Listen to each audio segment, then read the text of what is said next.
Wagwan, it's me, V. Welcome back to my channel. Today I'm going to do the second part of my Black Liberation and Bootstrap spirituality video. So in that video I basically discussed the modern, specifically, it's exemplified on the online space like YouTube and TikTok and stuff, but the modern idea of manifestation and law of assumption and law of attraction, and being able to manifest and create your own reality, change your life through the power of your thoughts, your beliefs, your emotions, and aligned action, and how that intersects, and the problems that has in regard to Black liberation, specifically speaking from my experience as a Black American, although the problem of anti-Blackness and white supremacy and anti-Black white supremacy is global. I wanted to talk about that. So first and foremost, my entire understanding of this, beyond being a master manifestor and experienced manifestor, is also based in my real life, my lived experience, if you will, but also my understanding of and reading of the book AfroPessimism by Frank B Wilderson. Now, I talked about this book a bit in my AfroPessimism in the 2024 election video. Go watch it. Go read the book.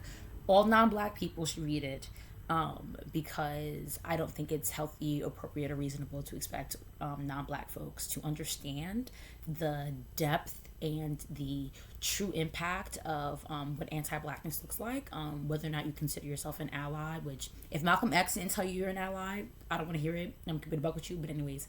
But especially for Black folks in America, I think Afro-Pessimism is, if not the most important book. I have not read as many books as I would like more recently. A few. I'm working through them. But Afro-Pessimism, I think, is so important for Black Americans, especially not even after this election, but after the election of Obama, after, the murders of Trayvon Martin, George Floyd, Breonna Taylor, on and on and on. But anyways, so that's always the basis of my understanding. And so assuming that we know, the basis and the principles of manifestation, law of assumption, you can change your mind and how you view things, and your emotions, you can change your reality. And in that video, I talked about how the socioeconomic state, the engineered socioeconomic state that Black Americans specifically are and have historically been in America was A, socially engineered, and B, does two things. It does not allow us to emotionally to regulate our nervous system, but it also, through that, poisons our minds, our subconscious beliefs about ourselves, about others, about the world, in the vein of Afro-pessimism. And the definition of liberation in this sense, an intersectionality of spirituality, bootstrap, pick yourself up by your bootstraps, and Black liberation. So first, going back to Afro-pessimism, if you read the book, or in my reading of the book, I would say there's about 4 core tenets, if you will. The first 2 being the most important in this discussion. The first being that Black folks globally suffer a social death, in that we are considered, it's like the bottom of the totem pole on steroids. In the social death, we are considered non-human sentient beings, and similar to the way that you wouldn't ask your hammer how it feels hammering something into the wall, you wouldn't ask a Black person how they feel about anything. And in that social death, he uses the word libidinal economy, which is a little, I have to read it again, but basically about, how Blackness and race, and your relation to or separation from Blackness influences all of your experiences, but especially violence, speaking from an American perspective. 2, he says, quote, not an exact quote, humanity feasts or feeds on Black flesh, in that other non-Black, not just all non-Black, racial, ethnic, national groups receive their humanity in relation to Black folks not having any, which is what he means by, feeds on Black death. And I would love to do another video, but kind of goes into the spiritual bomb that anti-Blackness serves for non-Black folks. In that there's a racial hierarchy, we all know it, and when I say we, I don't mean we, I mean non-Black folks need to feel better about themselves, and about the suffering and oppression that they go through. They tap into that reservoir of, at least I'm not bottom of the totem pole. So those are the first two tenets. The third and the fourth being, if true black liberation was ever achieved, global civilization would collapse because of those first two tenets. And fourth, he don't know what to tell you about it. He don't got no solution. It's giving the sun rises and the sun sets, and I can't do nothing about it. But in those first two, where am I? In those first two tenets, or I guess in the last two specifically, because it's really all four.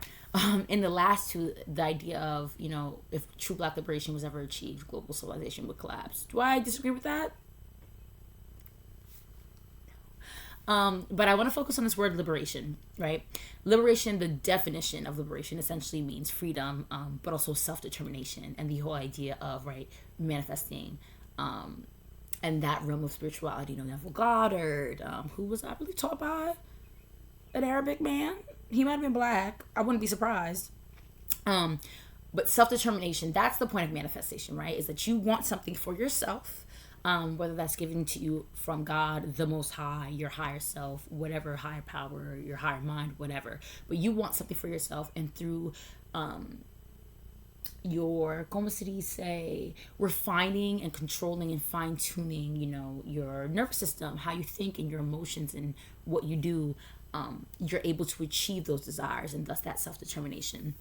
And so if we know anything about Black history in America, the revolutionary, most successful communist party in American history, the Black Panthers, were all about self-determination. And I think that is what I want to focus on when we're talking about bootstrap spirituality, or the idea of bootstrap spirituality and Black liberation.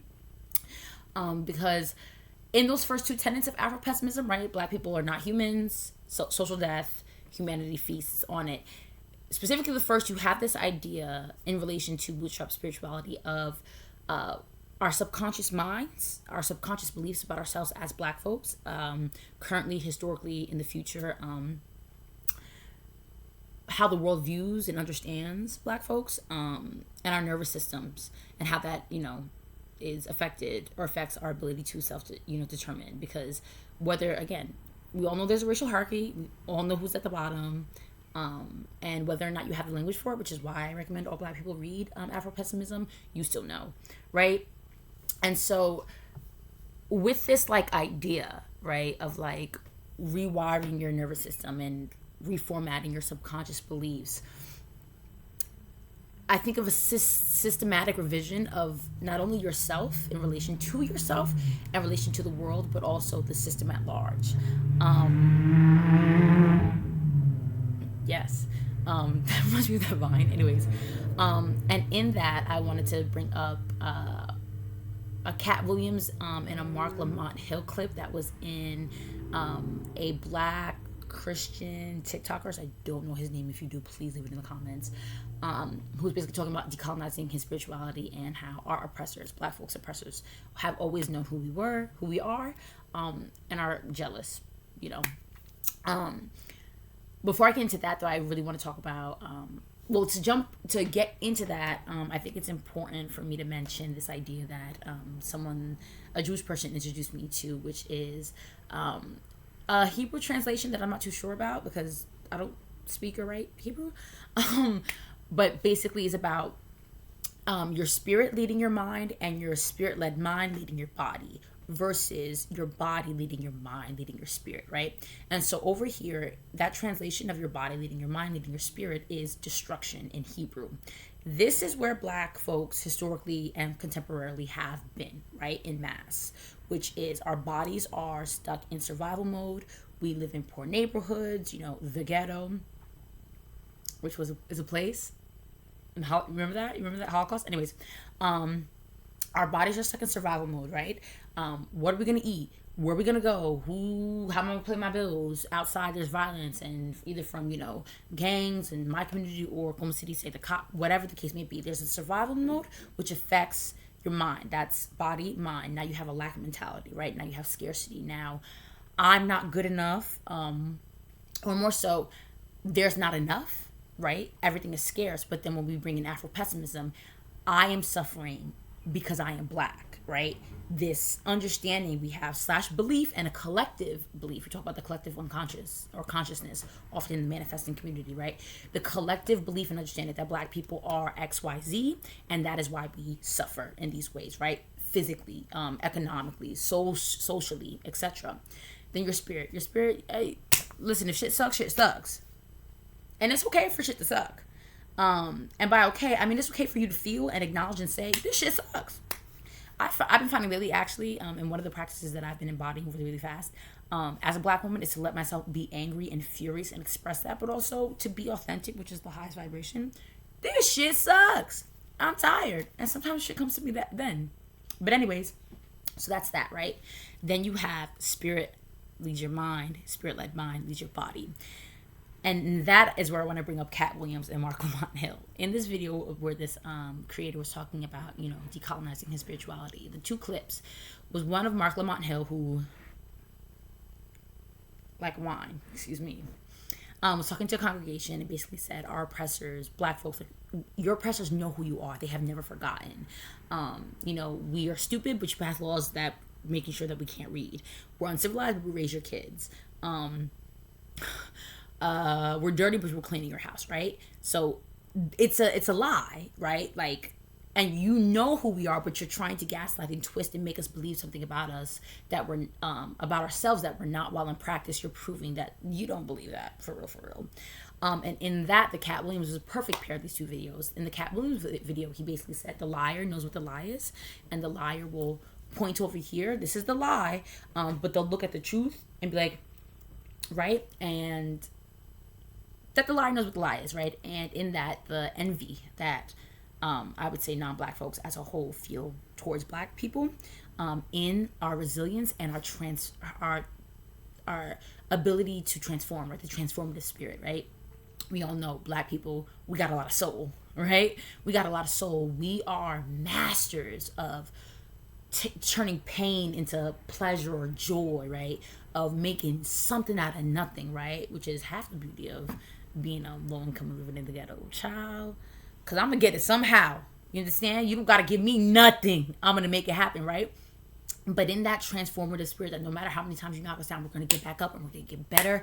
And I forget what the law was called, but like laws that require Black women to cover our hair. And now we're doing head wraps.